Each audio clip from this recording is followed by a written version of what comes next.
মসজিদে যখন মুয়াজ্জিন আযান দেয়, আযান শুনে তুমি মনে করো মসজিদে যাওয়া লাগবে, তোমার শরীরটা সুস্থ আছে গো, তোমার শরীরে শক্তি আছে, তুমি আযান শোনার পরেও মসজিদে যাও না।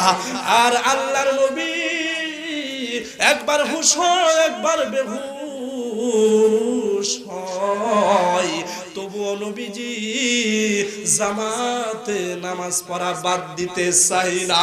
হযরতে উমরের, হযরতে আলীর কাঁধে নবীজি বাম হাত রেখেছেন, হযরতে আব্বাসের কাঁধে নবীজি ডান হাত রেখেছেন। নবীজি তাদের দুজনের কাঁধে বড় করে যাচ্ছে, নবীজির পা এমন ভাবে যাচ্ছে শেষরাইয়া শেষরাইয়া। মসজিদে নববীর ভিতরে নবীজি গেলেন, আবু বকর নামাজ আরম্ভ করে দিয়েছেন। নবীজি যাওয়ার শব্দ শুনে আবু বকর নামাজ ছেড়ে দিয়ে, ও পৃথিবীর মানুষ, আমি তোমাদেরকে যখন সৃষ্টি করেছি তার সঙ্গে সঙ্গে তোমাদের জন্য মৃত্যুকে সৃষ্টি করেছি। যদি এই দুনিয়ার জমিনের ভিতরে কেউ একটা মেশিন বলেন আর অন্যান্য জিনিস বলেন, যখন কেউ সৃষ্টি করে, ওই সৃষ্টি করার আগে তাকে কিভাবে ধ্বংস করা যায় সেটা সৃষ্টি করা হয়, ঠিক না বেঠিক? ঠিক তেমনি আল্লাহ তাআলা আমাদেরকে সৃষ্টি করেছেন, আবার আল্লাহ তাআলা আমাদেরকে কিভাবে ধ্বংস করে দেবেন সেটাও আল্লাহ তাআলা সৃষ্টি করেছেন। আল্লাহ তাআলা সূরা জুমারের মধ্যে সুন্দর করে বলেন, ইন্নাকা মাইয়িতু ওয়া ইন্নাহুম মাইয়িতুন।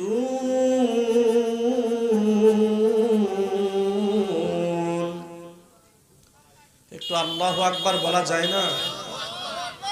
আল্লাহর নাম যত্নে লাভ না লস।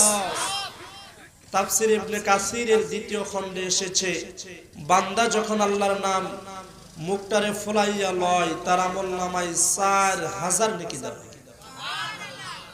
আর সেই আল্লাহর নাম নিতে আমাদের এত দ্বিধা কেন? দ্বিধা তার কারণ হচ্ছে আমাদের আল্লাহর সাথে তেমন সম্পর্ক নাই, ঠিক না বেঠিক? আল্লাহর সাথে যার সম্পর্ক, সেই কোরআনের কথা শুনে, নবীজির হাদিসের কথা শুনে সে ঠিক থাকতে পারবে না। কথা বলেন ঠিক কিনা? আমি একজন বক্তা মানুষ, নাকি বলেন? আমি একজন বক্তা মানুষ। যেই দিন আমার মাহফিল না থাকে, ওই দিন ঘরে শুয়ে থাকলে যদি কোনো কোরআনের আওয়াজ আমার কানে চলে আসে, আমার শরীর এরকম, আমার শরীরে সন্তায় আরম্ভ হয়ে যায়, মনে হয় মৃত্যু চলে আসবে। তখন আমি কি করি? ওযু করে তাড়াতাড়ি আমি সেই মাহফিলে গিয়ে আমি প্যান্ডেলে বসে যাই। তাই বলে এরকম মজমায় আমি বসি না, আমি শ্রোতার কাতারে বসে যাই। কারণ আমি একটা এক্সাম্পল দেই মাহফিলে, যে আজকে এই ভালুকা পূর্বপাড়া হামিউস সুন্নাহ জামে মসজিদের আওতাধীন যে সমস্ত আল্লাহর বান্দারা আছেন, এই আওতাধীন যদি আমার আপনার রাসূলের বাড়ি থাকতো, বলেন তো আল্লাহর রাসূল কি ঘুমায় থাকতে পারতেন? জোরে বলেন, পারতেন? পারতেন না। এই মাহফিলে তিনি কি দৌড়ায় চলে আসতেন। অথচ আমরা আল্লাহর রাসূলের চাইতে কত দামি হয়ে গেছি, যে আমাদের কানে এই মাহফিলের আওয়াজ যায়, কোরআনের আওয়াজ যায়, হাদিসের আওয়াজ যায়, তবু আমরা ভক্ষেপ করি না। তার কারণ হচ্ছে আমার আপনার অন্তরে, দিলে শয়তান এমন ভাবে বাসা বেঁধেছে যে সূরের কাছে কোনো ধর্মের কাহিনী চলে না। এই বাসাটা বাঁধার কারণে আমাদের অবস্থাটা আজকে এমন হয়ে গেছে। কোরআনের মাহফিল আর হাদিসের মাহফিলকে আমরা কল্যাণ মনে করি না, এটাকে গজব মনে করি। জোরে বলেন নাউজুবিল্লাহ। যারা এই কোরআন এবং হাদিসের মাহফিল থেকে দূরে থাকবে, তাদের ব্যাপারে কোরআনে সূরা তাহার কিছু আয়াতে কারিমায় বলা হয়েছে। আল্লাহ বলেন, আমান আ'রাদা আন যিকরি فإن له معيشة ضنكا ونحشره يوم القيامة أعمى قال رب لم حشرتني أعمى وقد كنت بصيرا قال كذلك أتتك آياتنا فنسيتها وكذلك اليوم تنسى আল্লাহ তাআলা ডাক দিয়ে বলেন, ও পৃথিবীর মানুষ, যেখানে জিকির ও হাদিসের নসিহত হয় সেখান থেকে যদি তোমরা তোমাদের মুখটাকে আড়াল করে রাখো, তোমরা যদি শুনেও না শোনার বান করে থাকো, তাহলে ওই কিয়ামতের দিন এবং দুনিয়ার জমিনে তোমাদের জীবনটাকে সংকীর্ণ করে দেওয়া হবে। জীবন সংকীর্ণ মানে ছোট করে দেওয়া হবে, তোমাদের হায়াতকে কমায় দেওয়া হবে, হায়াতকে বাড়ায় দেওয়া হবে না। ছোট্ট হায়াত আল্লাহ তাআলা দেয়া দিবেন। এবং শুধু তাই নয়, কিয়ামতের দিবসে তোমাদেরকে অন্ধ করে তোলা হবে। জোরে বলেন নাউজুবিল্লাহ। অন্ধ করে তোলার পর যে সমস্ত বান্দাদেরকে অন্ধ করে তোলা হবে, ওই সমস্ত বান্দারা ওই কিয়ামতের দিন বলবে, আল্লাহ গো, দুনিয়ার জমিনে আমি চক্ষুমান ছিলাম, চোখ দিয়ে আল্লাহ তোমার সকল নিয়ামত দুনিয়াতে আমি দেখেছি। ঠিক না বে ঠিক? যার চোখ নাই তাকে আমরা কি বলি? জোরে বলেন কি বলি? আমরা চোখ দিয়ে সব কিছু দেখেছি। আল্লাহ এই কিয়ামতের দিবসে আমাদেরকে কেন অন্ধ করে তুললেন? আল্লাহ বলবেন, ওই দিন আমার কোরআন তোর কাছে গিয়েছিল, আমার কোরআনের আয়াত গিয়েছিল, ওই দিন তুই বলেছিলি, ওই দিন আমাকে তুই স্মরণ করস নাই, কোরআনের কাছে আসস নাই, আমার নবীর হাদিসের কাছে আসস নাই। এই জন্য আমি আল্লাহ তাআলা তোকে অন্ধ করে দিয়েছি। ওই দিন তুই যেমন আমাকে ভুলে গেছিলি, আমি রব্বুল আলামিন আজকে কিয়ামতের দিন তোকে ভুলে গেলাম। জোরে বলেন নাউজুবিল্লাহ। আল্লাহ যদি আমগো কিয়ামতের দিন ভুলে যায়, আমাদের কোনো উপায় আছে নাকি? উপায় আছে নাকি? উপায় নাই রে আল্লাহর বান্দারা। আল্লাহর প্রিয় বান্দারা, আমি যে কোরআনের আয়াতের দিকে টান দিয়েছি, এই আয়াতটা হচ্ছে এমন, দুনিয়ার জমিনে যদি কেউ আসে, আবার দুনিয়ার জমি থেকে তাকে চলে যাওয়া লাগবে। ঠিক কিনা? আল্লাহ যদি মৃত্যু থেকে আমাদেরকে রেহাই দিতেন, তাহলে তার প্রিয় নবী মুহাম্মদুর রাসূলুল্লাহ সাল্লাল্লাহু আলাইহি ওয়াসাল্লামকে মৃত্যু থেকে রেহাই দিতেন। কথা বলেন ঠিক কিনা? 20 বছরের জিন্দেগি, তারপরেও নবীজিকে এই দুনিয়া থেকে বিদায় হওয়া লাগছে। নবীজিকে বিদায় করার সময় যে ফেরেশতা নবীজির জান কবজ করতে আসছে, সেই ফেরেশতা আমার আপনার কাছেও আসবে। ঠিক না বে ঠিক? ওই একই ফেরেশতা। আর আল্লাহ তাআলা জান কবজের দায়িত্ব যে ফেরেশতাকে দিয়েছে, সেই ফেরেশতার নামটা কি? জোরে বলেন। আজরাইল। ফেরেশতার মধ্যেও ডিউটি এবং দায়িত্ব আল্লাহ তাআলা ভাগ ভাগ করে দিয়েছেন। এই আজরাইলকে আল্লাহ দায়িত্ব দিয়েছেন, এমনি দেয় নাই। আল্লাহ তাআলা এই আজরাইলের ইন্টারভিউ নিয়েছিলেন। নেওয়ার পরে আল্লাহ তাআলা আজরাইলকে দায়িত্ব দিছে, আল্লাহর বান্দারা, আমাদের বনি, আমাদের আদি পিতা হযরত আদম আলাইহিস সালাতু ওয়াস সালামকে সৃষ্টি করা হয়েছে। এই আদম আলাইহিস সালাতু ওয়াস সালামকে আল্লাহ তাআলা যখন সৃষ্টি করবেন, তখন আল্লাহ তাআলা 4 জন ফেরেশতাকে ডাক দিলেন। 1 নাম্বার ফেরেশতা হচ্ছেন জিবরাইল, 2 নাম্বার ফেরেশতা হচ্ছেন মিকাইল, 3 নাম্বার ফেরেশতা ইসরাফিল, আর 4 নাম্বার ফেরেশতা হচ্ছে আজরাইল। আল্লাহ ডাক দিয়ে বললেন, জিবরাইল একটু সামনের দিকে আসো, তোমার সঙ্গে একটু কথা আছে। এই কথা বলার সঙ্গে সঙ্গে আল্লাহর হুকুমে জিবরাইল সামনে গেল। যাওয়ার পরে আল্লাহ ডাক দিয়ে বলতেছে, জিবরাইল, আমি দুনিয়াতে ইন্নী জাইলুন ফিল আরদি খলিফা, আমি দুনিয়াতে প্রতিনিধি সৃষ্টি করব, খলিফা সৃষ্টি করব, আমার মনের মতো করে আমি সৃষ্টি করব।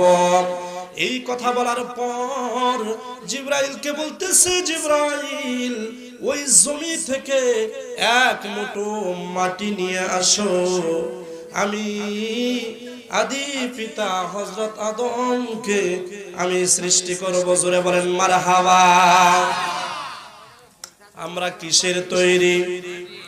জোরে বলেন। আমাদের আদি পিতা আদম আলাইহিস সালাতু ওয়াস সালাম কিসের তৈরি? মাটির তৈরি। এজন্য আল্লাহ হুকুম দিলেন, জিবরাইল যাও, জমিনে যাও, একটু মাটি নিয়ে আসো। সঙ্গে সঙ্গে আল্লাহর হুকুমে জিবরাইল জমিনে চলে গেলেন।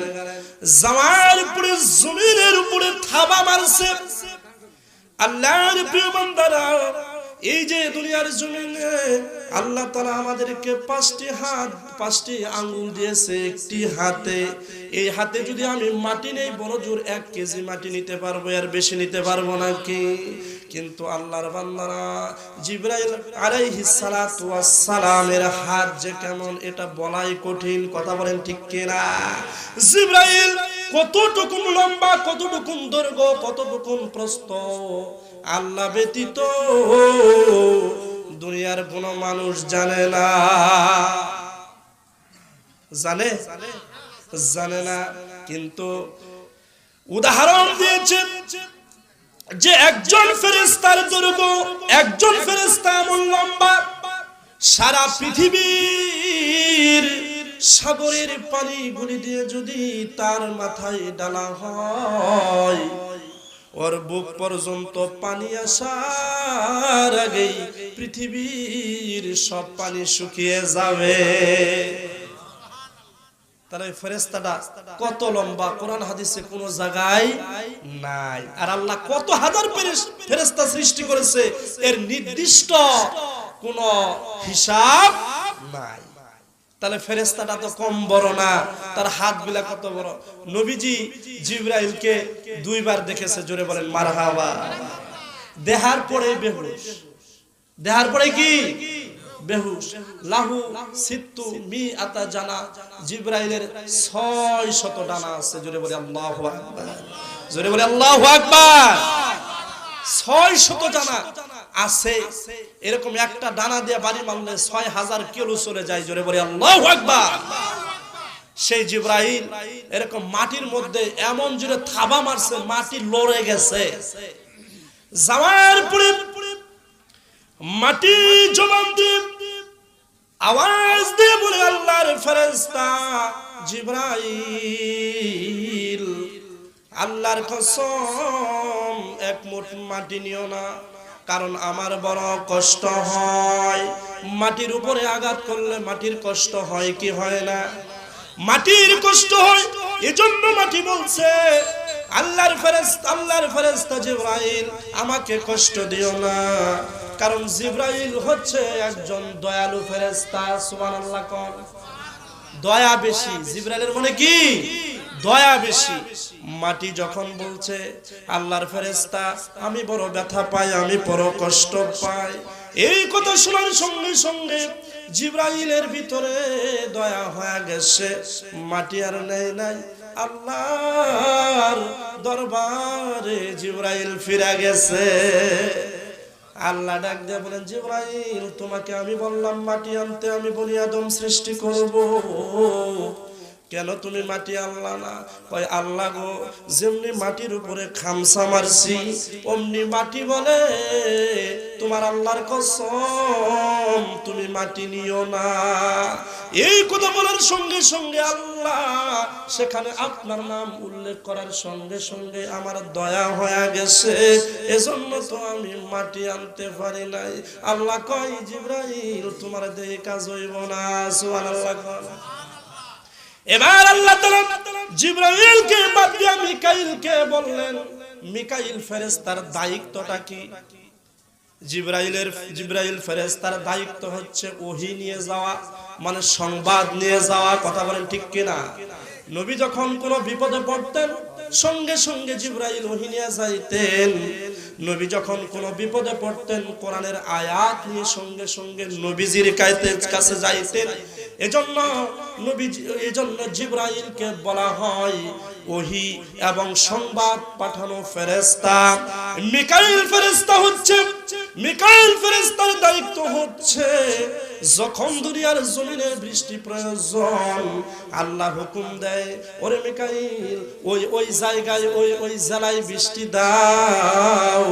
আল্লাহ পাকের হুকুম পালনে সঙ্গে সঙ্গে মিকাইল দুনিয়াতে বৃষ্টি দিয়া দেয়। আল্লাহ কয়, মিকাইল একটু জমিনে যাও না, আমি বনি আদম সৃষ্টি করব, একটু মাটি ডাইনা দাও। আল্লাহর হুকুম পালনের জন্য মিকাইল জমিনে চলে গেলেন। যাওয়ার পরে হাত মারলেন, ঠিক ওই আওয়াজই দেয় যে আল্লাহর কসম, এই জমি থেকে মাটি নিও না, আমি কষ্ট পাই। এরকম মিকাইল সেখান থেকে সরে গেল খালি হাতে আল্লাহর দরবারে। আল্লাহ কয়, মিকাইল তুমি কি দায়িত্ব পালন করতে পারলা না? মিকাইল বলে, আল্লাহ গো, মাটির সঙ্গে আমার দয়া হয়ে গেছে। মাটি আল্লাহ তোমার কসম করে বলেছে বিদায়, আমি তো মাটি নিতে পারি নাই। আল্লাহ কয়, তোমারে দিয়াও কাজ হইব না, তোমারে যে দায়িত্ব দিছি বৃষ্টি দিবে দুনিয়াতে, ওই দায়িত্বই পালন করো। গাজরে বলেন সুবহানাল্লাহ। আল্লাহর প্রিয় বান্দা, এবার ইসরাফিলের দায়িত্ব হচ্ছে, সে মুখে সিংহা নিয়ে বসে আছে। যখন আল্লাহ হুকুম করবে ইসরাফিল রে সিংহায় ফু দিয়া দে, তখনই এই পৃথিবী ধ্বংস হয়ে যাবে। কথা বলেন ঠিক কিনা? আল্লাহ বললেন, ইসরাফিল জমিনে যাও, একটু মাটি নিয়ে আসো। ইসরাফিল জমিনে আসছে, আসার সঙ্গে সঙ্গে মাটি নেবে। তখন ওই মাটি আবার ওই একই আওয়াজ দিছে, আল্লাহর কসম, আমারে ধরো না, আমারে ছুঁয়া দেখো না, আমি যে বড় কষ্ট পাই, এজন্য আমাকে কষ্ট দিও না। এবার ইসরাফিল চলে গেল। যাওয়ার পরে আল্লাহর দরবারে খালি হাতে গেছে। আল্লাহ ডাক দিয়ে বলে, ইসরাফিল তুমিও কি খালি হাতে চলে আসলা? তুমি তো এই পরীক্ষায় ফেল করলা। যাও যাও, তোমার কাজের দরকার নাই, তুমি সিংহা নিয়ে বসে থাকো। বলেন সুবহানাল্লাহ। এইবার তিনজন ফেরেশতা চলে গেছে। লাস্ট যে ফেরেশতা, যার নাম হচ্ছে আজরাইল। এবার আল্লাহ তাআলা বললেন, ও আজরাইল জমিনে যাও, যাওয়ার পরে একটু মাটি নিয়ে আসো। সঙ্গে সঙ্গে আজরাইল জমিনের উপরে হাত মারলেন। মারার সঙ্গে সঙ্গে জমি ডাক দিয়ে বলতেছে, আজরাইল আল্লাহর হুকুমে তুমি আসছো, তোমার সে আল্লাহর কসম, আমার বুকের উপর থেকে মাটি নিও না, আমার বড় কষ্ট হয়। আজরাইল ডাক দিয়ে বলতেছে, মাটি নিব না কেন? তুই যে আল্লাহর দোহাই দেস, সেই আল্লাহই তো আমারে পাঠায় আছে, অতএব আল্লাহর হুকুম ছাড়া আমি কারোর কথা মানব না। সঙ্গে সঙ্গে জমিন থেকে এক খামসা মাটি নিয়ে আল্লাহর দরবারে হাজির হয়ে গেছে। বলেন তো, আজরাইল পাস করলো না ফেল করলো?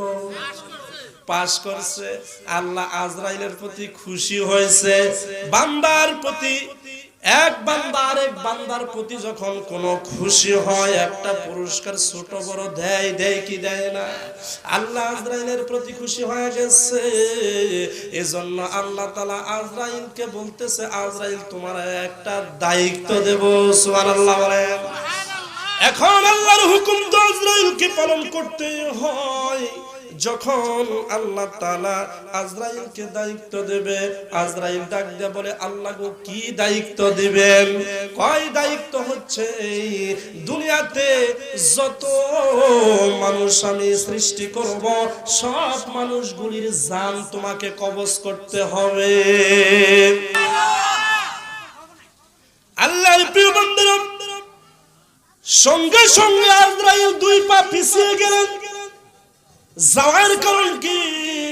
আজরাইল ডাক দিয়ে বলতেছে, আল্লাহ গো, আমি ক্ষমা চাই, মাপ চাই, এই দায়িত্ব তো আমি নিতে পারবো না। কারণ যখন একজন মানুষের থেকে রুহু আমি ছিনিয়ে নিব, ওই মানুষটা মৃত্যুবরণ করবে। কারোর ঘরের একটি ছেলে, কারোর ঘরের দুইটি ছেলে দুনিয়া থেকে আমি বিদায় করে নিয়ে আসবো। ওই দিন মা বাবা কান্না করতে থাকবে আর বরদোয়া দিতে থাকবে। আমি আজরাইল তো সে বরদোয়ায় ধ্বংস হয়ে যাব। আজরাইল কয় যে আমারে তো বরদোয়া দিব, কথা বলেন ঠিক কিনা? আপনার একটা মাত্র সন্তান, এরকম অনেক মায়ের কুল খালি হয়ে গেছে, একটা মাত্র সন্তান ছিল, দুনিয়া থেকে বিদায় হয়ে গেছে। ওই মা ওই বাবা অনেক সময় ধৈর্য ধারণ না করতে পেরে বলে, আল্লাহ কি আমার সন্তানটা চোখে দেখলো? কথা বলে ঠিক কিনা? বলে একজনের ঘরে 6টা সন্তান, ওইখানে আল্লাহ চোখে দেখলো না, আমার ঘরে আল্লাহ চোখে দেখলো। জুড়ে বলেন নাউজুবিল্লাহ। আল্লাহ যা করে বান্দার, জোরে বলেন আল্লাহ যা করে বান্দার। 10 প্রকারের ব্যক্তি জান্নাতে যাবে। জোরে বলেন কয় প্রকার? তার মধ্যে একজন আছে যার সন্তান মারা যাবে, সে আল্লাহর জান্নাতে যাবে। তাহলে এটা আল্লাহ ভালো করছে না খারাপ করছে? ভালো করছে।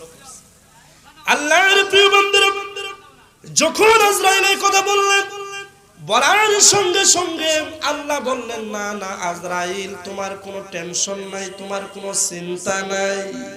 আমি আল্লাহ তাআলা এমন অসুখ বান্দার ভিতরে দেব, আর আমি আল্লাহ তাআলা এমন সমস্যা বান্দার ভিতরে দেব, ওই সমস্যা নিয়েই বান্দা দৌড়াইতে থাকবে, তোমার নাম কোনোদিন মুখে নেবে না।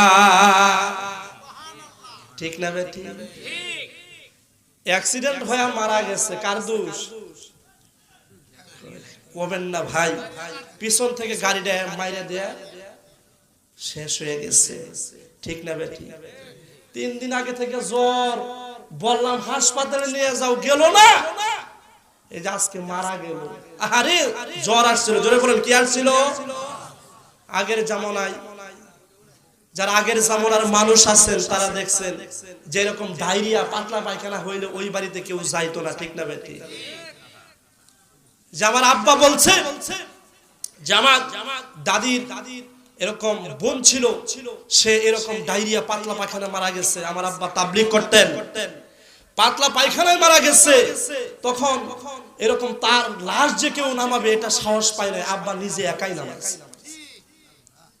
এরকম অবস্থা হয় নাই? হয়েছিল। কিন্তু দেখেন, আমি আপনি দুনিয়া থেকে যখন বিদায় হয়ে যাব, কোনো না কোনো ওসিলাতে বিদায় হয়ে যাব। কথা বলেন ঠিক কিনা? এজন্য আজরাইলকে আমরা কি করব না, আর তালাশ করব না। আজরাইল সকল দোষ থেকে কি মুক্ত বলতেছিলাম আল্লাহর প্রিয় বান্দারা। তাহলে আজরাইল এই দায়িত্ব পাইল ইন্টারভিউর মাধ্যমে। জোরে বলেন কিসের মাধ্যমে? ইন্টারভিউর মাধ্যমে আল্লাহ তাআলা আজরাইলকে দায়িত্ব দিল যে, আর আল্লাহ আজরাইলকে এমন ক্ষমতা দিল, কারোর ঘরে যাইতে আজরাইলের কোনো অনুমতি লাগবে? অনুমতি লাগবে না। আজরাইল যেখানে সেখানে আপনাকে পাকড়াও করতে পারে, যেখানে সেখানে আপনাকে আপনার রূহটা কবজ করতে পারে। আপনি লঞ্চে আছেন, আপনি শহরে আছেন, আপনি মসজিদে আছেন, আপনি ওয়াজের মাহফিলে আছেন, আপনি ধান খেতে আছেন, আপনি বিভিন্ন ক্ষেতে কাজ করতেছেন, সেখানে আজরাইল যাইতে পারে কি পারে না? আল্লাহর প্রিয় বান্দারা, ওমর ইবনুল খাত্তাব রাদিয়াল্লাহু তাআলা আনহু নবী করিম সাল্লাল্লাহু আলাইহি ওয়াসাল্লাম থেকে হাদিস বর্ণনা করেছেন। আল্লাহর নবী হযরত ওমরের গায়ে টাচ করে ওমর বলেন, নবীজি আমার গায়ের একটা অংশ ধরে বললেন, ওমর রে, এই দুনিয়াটা থাকার জায়গা না, এই দুনিয়াতে তুমি অপরিচিতের মতো থাকবা, মুসাফিরের মতো থাকবা। এই দুনিয়া থাকার জায়গা না, এই দুনিয়াতে তুমি থাকতে পারবা না। আর একটা দায়িত্ব হচ্ছে তোমার, এই দুনিয়ার জমিনে প্রতিনিয়ত তুমি কবর কে স্মরণ করবা, নিজেকে কবরবাসী মনে করবা। কিন্তু আমরা কয়জনে কবরকে স্মরণ করি? হ্যাঁ, স্মরণ করেন? আর স্মরণ হয়? এক হাদিসের ভিতরে এসেছে, নবীজি ডাক দিয়ে বলতেছেন, হযরত আলীকে ডাক দিয়ে বলতেছে, আলী রে, দুনিয়ার জমিনের ভিতরে যে ব্যক্তি দৈনন্দিন কবরকে 20 বার স্মরণ করবে, কতবার? 20 বার স্মরণ করবে, ওই দিন যদি ওই ব্যক্তি দুনিয়া থেকে বিদায় হয়ে যায়, ওই ব্যক্তিকে আল্লাহ জান্নাতের মাকাম দান করবেন। এবার সঙ্গে সঙ্গে আরো সাহাবী সেখানে উপস্থিত ছিলেন। ওই সাহাবীরা নবীজিকে প্রশ্ন করলেন, ওই বান্দা যদি গুনাহগার হয় তাও কি জান্নাতে যাবে? সঙ্গে সঙ্গে নবীজি ডাক দিয়ে বলতেছে, সাহাবারা রে, যে ব্যক্তি দুনিয়ার জমিনে দৈনন্দিন 20 বার কবরকে স্মরণ করবে, ওই ব্যক্তির দ্বারাই কোনো গুনাহ হতে পারে না। পারে? গুনাহ হতে পারে? আরে 20 বার যে ব্যক্তি কবরকে স্মরণ করবে, ওই ব্যক্তির ধারায় কোনো গুনাহ হতে পারে। আল্লাহর প্রিয় বান্দারা, আল্লাহ তাআলা আজরাইল আমাদেরকে পাঠাবে, আমাদের কাছে পাঠাবে।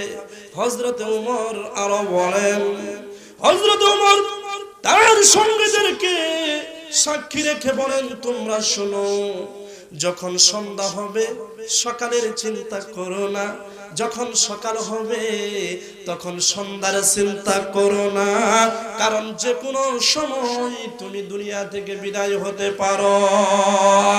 অতএব হাদিস থেকে বোঝা গেল, দুনিয়াতে আসছি, আসার একটা সিরিয়াল আছে, কিন্তু যাওয়ার কোনো সিরিয়াল নাই। আসেনি? এখন আমার আপনার যাওয়ার সাইজটা কেমন হবে? এটার একটা সাইজ আছে, আছে না নাই? যাওয়ার একটা কি আছে? সাইজ আছে। আজকে এই মাহফিলের ভিতরে আমি ওয়াজ করতেছি, ওয়াজ করে করে যদি এখানে আল্লাহ পাক আমার দেহ থেকে এই প্রাণ পাখিটা যদি নিয়ে যায়, এখানে যদি আমি মৃত্যুবরণ করি, আপনাদের দিলে কি সাক্ষী দিবে বলেন তো? কি সাক্ষী দিবে? যাহারে হুজুরটা জান্নাতি, ওয়াজ করতে করতে, কথা বলেন ঠিক না বেঠি?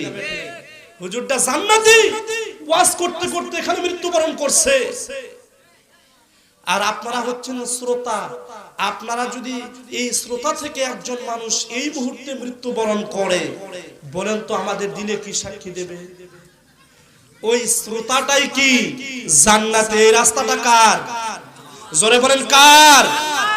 আল্লাহর রাস্তায় যদি জীবন যায়, ওই জীবন যাওয়াকে শহীদি মৃত্যু হিসেবে ঘোষণা করা হয়েছে। জোরে বলেন আল্লাহু আকবার।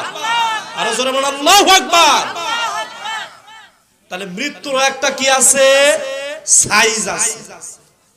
বেসাইজা মৃত্যু হইলে 3.5 হাত কবর 3.5 হাতই থাকবে, ডানে বামে একটু লম্বা করা হবে। আর সাইজ অনুযায়ী যদি মৃত্যু হয়, মৃত্যু হওয়া দেরি, কবরটা আল্লাহ জান্নাতের বিছানা, জান্নাতের ফুলের বিছানা আল্লাহ বানায় দিবেন। জোরে বলেন আল্লাহু আকবার।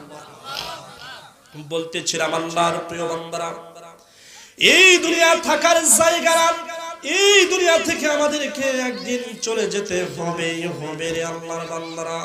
এই দুনিয়ার জমিনের ভিতরে আমরা কেউ থাকতে পারবো না।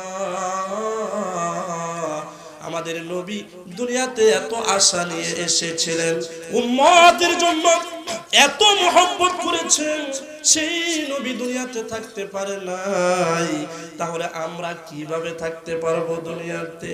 আল্লাহর প্রিয় বান্দারা, নবীজির যখন মৃত্যু হবে তার 5 দিন আগে সেই বারটার নাম ছিল বুধবার। জোরে বলেন কি বার? বুধবার নবীজি মাগরিবের নামাজ আদায় করেছেন। মাগরিবের নামাজ আদায় করার পর নবীজি ঘরে এসে শুয়ে গেছে, কারণ নবীজির গায়ে এত জ্বর। দেখবেন অনেক মানুষ আছে যখন জ্বর আসবে আবল তাবল কথা বলেন ঠিক কিনা? জ্বর যখন হয় অনেক মানুষের হুঁশ জ্ঞান থাকে না। আল্লাহর বান্দারা, নবীজির যখন গায়ে জ্বর আসলো, নবী আমার একবার হুঁশ হয় একবার বেহুশ হয়। এশার নামাজের সময় হয়ে গেছে।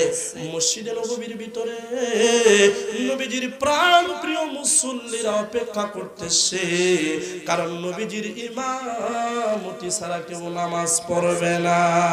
সুবহানাল্লাহ বলেন। আল্লাহর প্রিয় বান্দারা, হঠাৎ করে নবীজির হুঁশ ফিরে আসছে। আসার পরে ডাক দিয়ে বলতেছে, আয়েশা রে, মসজিদের নববীর ভিতরে কি এশারের জামাত হয়ে গেছে? আয়েশা বললেন, না না না, এশারের জামাত হয় নাই, আপনার জন্য আপনার সাহাবীরা অপেক্ষা করে। ডাক দিয়ে বলতেছে, আয়েশা রে, আমার তো মসজিদের ভিতরে যাওয়া লাগবে, না হলে এশারের নামাজ তো জামাতে পড়া হবে না।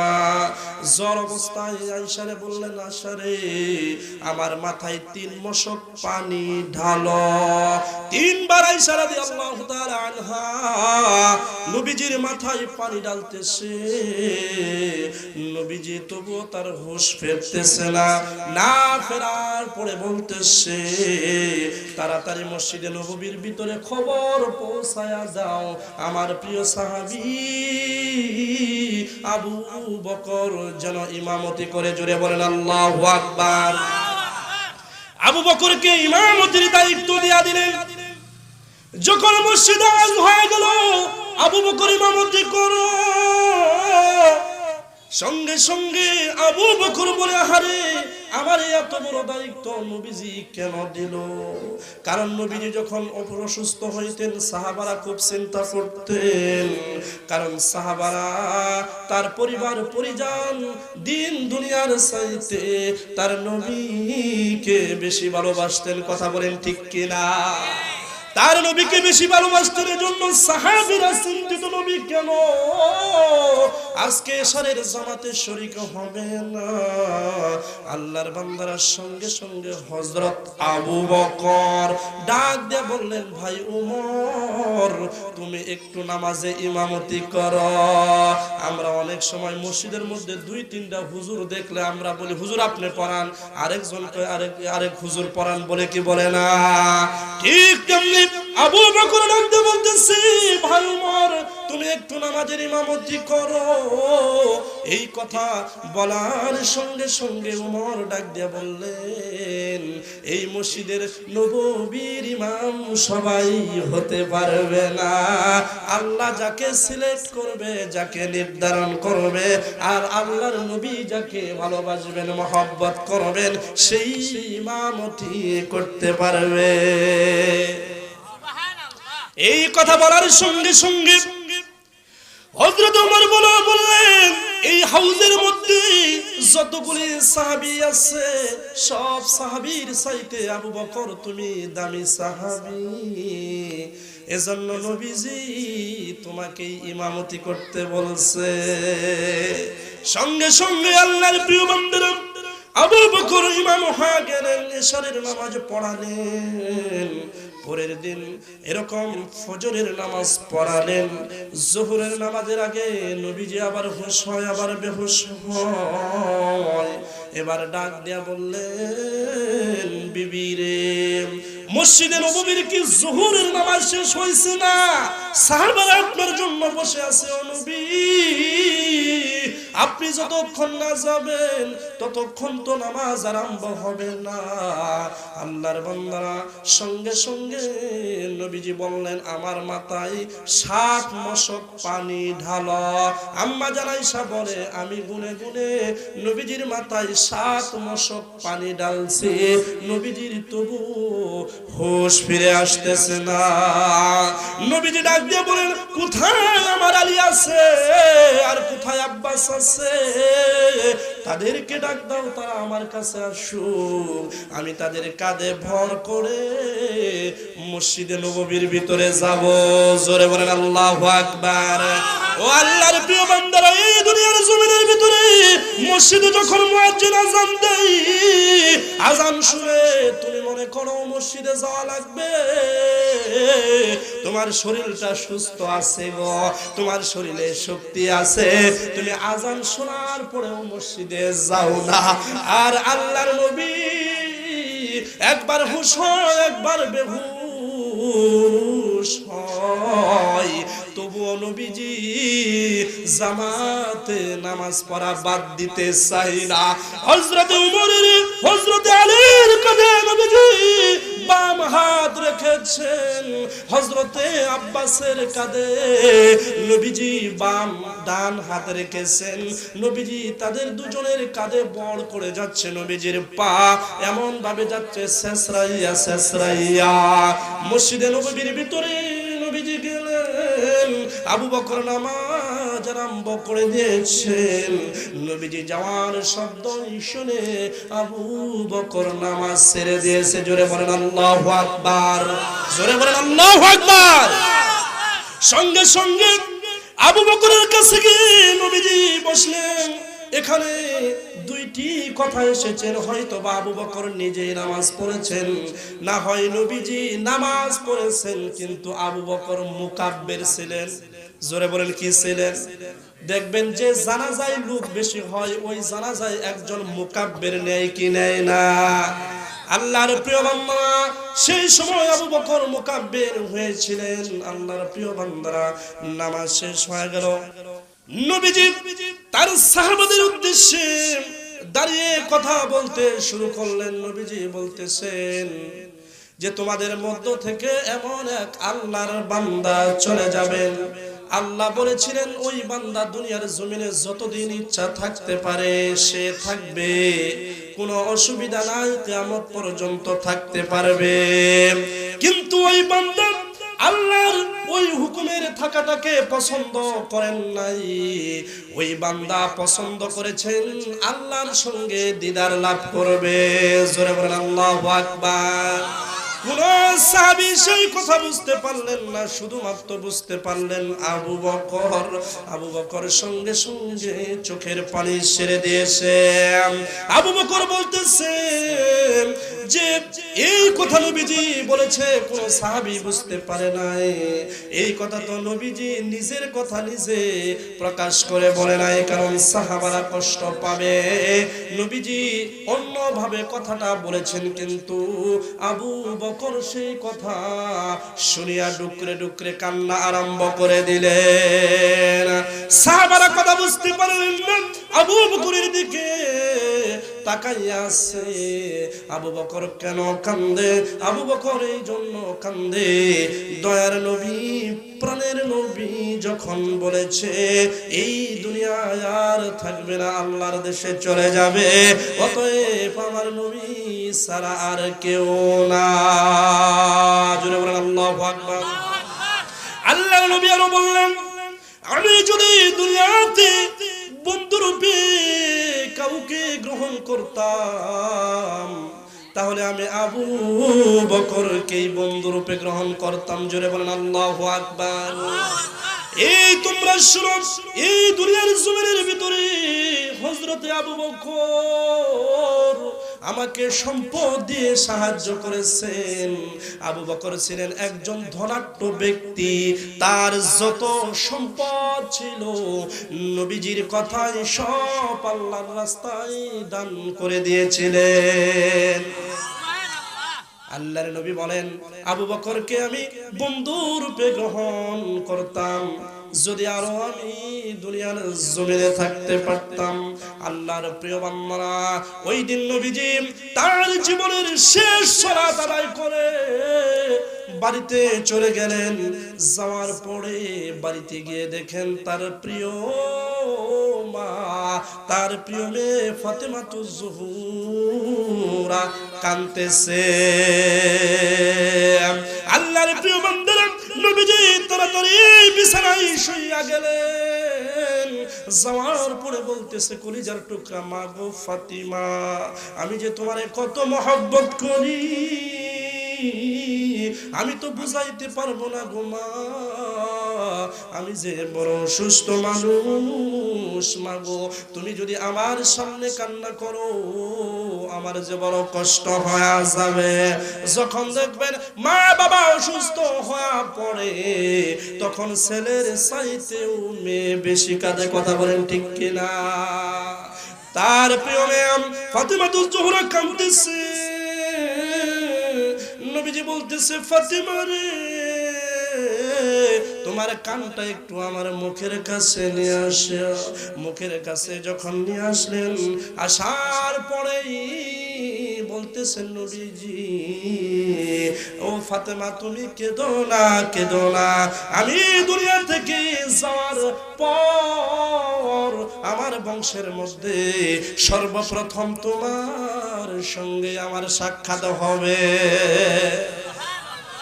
ফাতেমা কান্না ছেড়ে দিয়ে হাসতে আরম্ভ করলেন। জোরে বলেন আল্লাহু আকবার, আরো জোরে বলেন আল্লাহু আকবার। আল্লাহর প্রিয় বন্ধুরা, হযরত আজরাইল নবীজির কাছে আসলেন, ঘরের দরজায় এসে গেছে। আসার পরে সালাম দেয়, আসসালামু আলাইকুম ইয়া রাসূলুল্লাহ, আসসালামু আলাইকুম ইয়া হাবিবাল্লাহ। নবীজি ডাক দিয়ে বলতেছে ফাতিমা রে, দেখো না ঘরের দরজায় কে এসে আমাকে সালাম দেয়। আল্লাহর প্রিয় বান্দারা, নবীজি যখন তার জবান থেকে এই কথাটা প্রকাশ করেছে, আল্লাহ ডাক দিয়ে বলেন ও আজরাইল, তোমার আজরাইল বেশটা তুমি ছাইরা দাও। জোরে বলেন সুবহানাল্লাহ। আজরাইল বেশটা কেন ছাইরা দিতে বলছে? কারণ আজরাইল তো সামান্য না, জমি থেকে আসমান পর্যন্ত।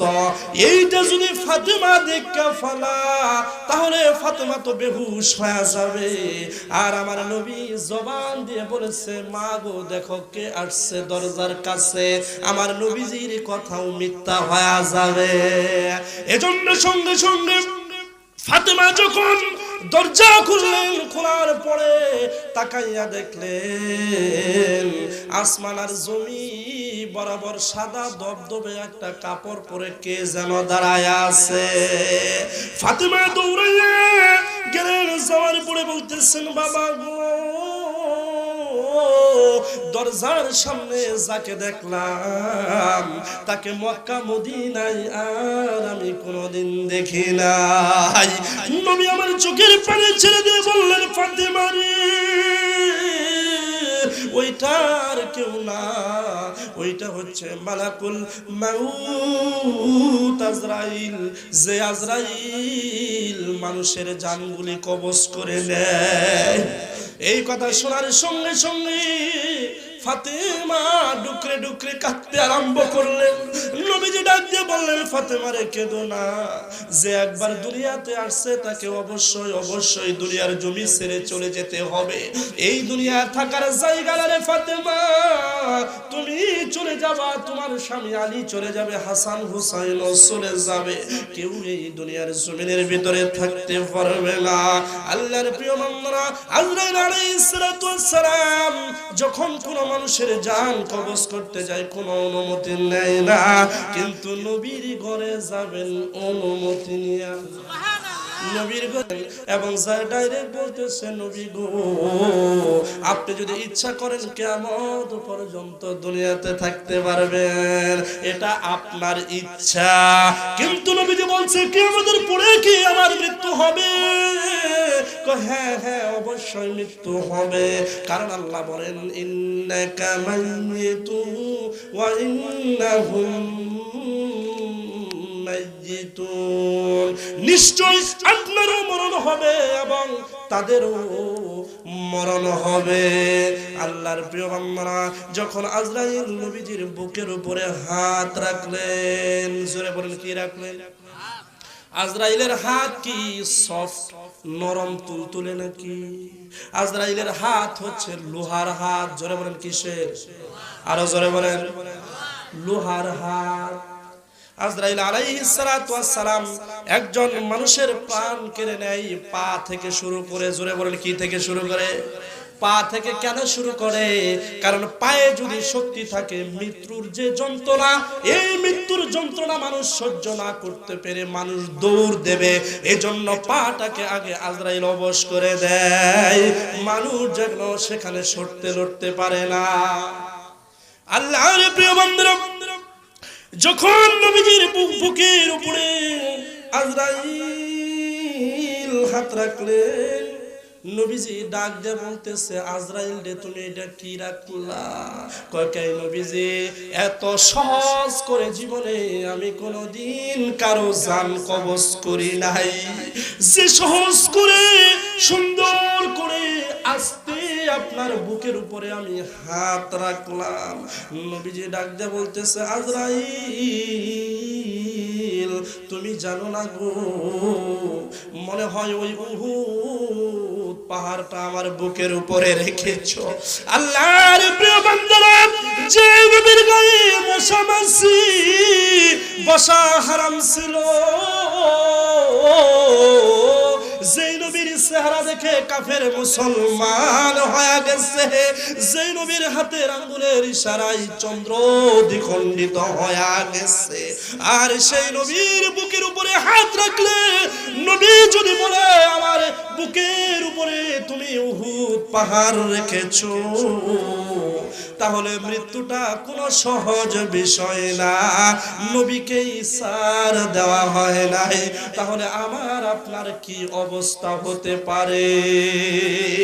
আল্লাহর বান্দারা, সঙ্গে সঙ্গে নবীজি ডাক দিয়ে বলতেছে, আল্লাহ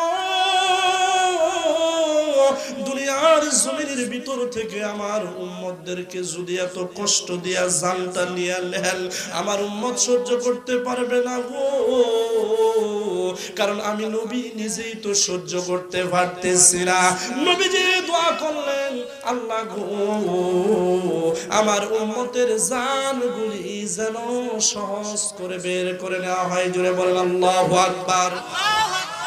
আল্লাহর প্রিয় বান্দারা, আল্লাহ তাআলা সঙ্গে সঙ্গে ডাক দিয়ে বলেন, নবীজি দুনিয়ার জমিনের ভিতরে যে ব্যক্তি আমার হুকুম আপনার তরিকায় জীবন যাপন করবে, আমি আল্লাহ তাআলা ওয়াদা দিলাম তার মৃত্যুটা দেব পিঁপড়ে কামড়ের যন্ত্রণায়, জোরে বলেন আল্লাহু আকবার।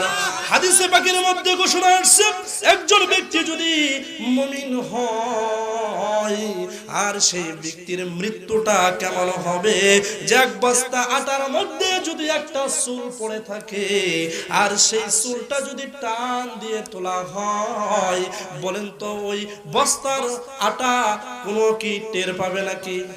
টের পাবো নাকি?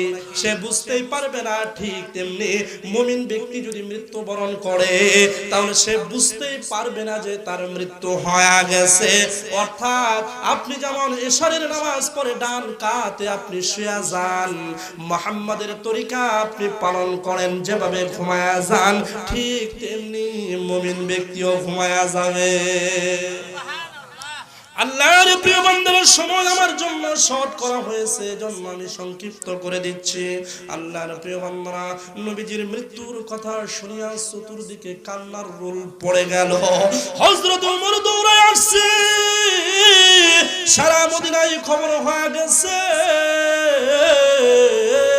আমার নবী বলে মৃত্যু বরণ করেছে। আমি উমর বিশ্বাস করি না, বিশ্বাস করি না। হযরত ওমর তার ঘর থেকে তরবারিটা বের করছে, বের করার পরে মদিনার জমিনে দৌড়াইতেছে আর বলতেছে, নবীর কোন সাহাবী যদি জবান দিয়ে উচ্চারণ করো আমার নবী মৃত্যুবরণ করছে, তাহলে গার থেকে তার কল্লাটা নামায়া দেব। জোরে বলি আল্লাহু আকবার। গার থেকে কল্লাটা নামায়া দিবে। তার কারণে কি সে বিশ্বাস করতেছে না নবীজি মৃত্যুবরণ করছে। রাগে এমন ভাব হয়ে গেছে। আর উমর এমন একজন সাহাবী ছিল, যত সাহাবীর সাহস, যত সাহাবী আছে সব সাহাবীর সাহস যদি এক পাল্লায় রাখা হয়, আর উমরের সাহসের পাল্লায় ভারী হয়ে যাবে। সেই উমর দেখে শয়তান 70 গজ দূর দিয়া যাইতো, ওমরের সামান দিয়া কোনোদিন শয়তান যাইতো না। এই ওমর বিশ্বাস করে না নবীজি মৃত্যুবরণ করেছে। হযরত আলী রাদিয়াল্লাহু তাআলা আনহু বেহুশ অবস্থায় আছে, হযরত উসমান বেহুশ অবস্থায় আছে, কেউ লড়াচড়া করে না। তারা বিশ্বাস করতে পারতেছে না তাদের প্রিয় মুহাম্মদ দুনিয়া থেকে বিদায় হয়ে গেছে, দুনিয়া থেকে বিদায় হয়ে গেছে। আল্লাহর বান্দারা চতুর্দিকে কান্নার রোল পড়ে গেল। সঙ্গে সঙ্গে আবু বকরের কাছে খবর গেছে, আবু বকর রে, দিনের নবী মুহাম্মদ দুনিয়া থেকে বিদায় হয়ে গেছে। আবু বকর বলল, আরে আমার নবী দুনিয়া থেকে বিদায় হয়ে গেছে, আমি কাকে নিয়ে এই দুনিয়ার জমিনে বাঁচবো? সঙ্গে সঙ্গে হযরত আবু বকরের কানে খবর আসলো হযরতে উমর রাগান্বিত আছে। সঙ্গে সঙ্গে আবু বকর হযরতে উমরের কাছে গেল। যাওয়ার পর ডাক দিয়ে বলতেছে, উমর রে, তুমি বিশ্বাস করো আর না করো, কোরআনের দিকে তাকায়া দেখো, ইন্নাকা মাইতু ওয়া ইন্নাহুম মাইতুন, নিশ্চয় আপনারও মরণ হবে এবং তাদেরও মরণ হবে। সঙ্গে সঙ্গে হযরত উমর হাত থেকে তলোয়ারটা ফেলে দিয়ে জমিনের উপরে শুয়ে পড়লেন। জোরে বলেন আল্লাহু আকবার।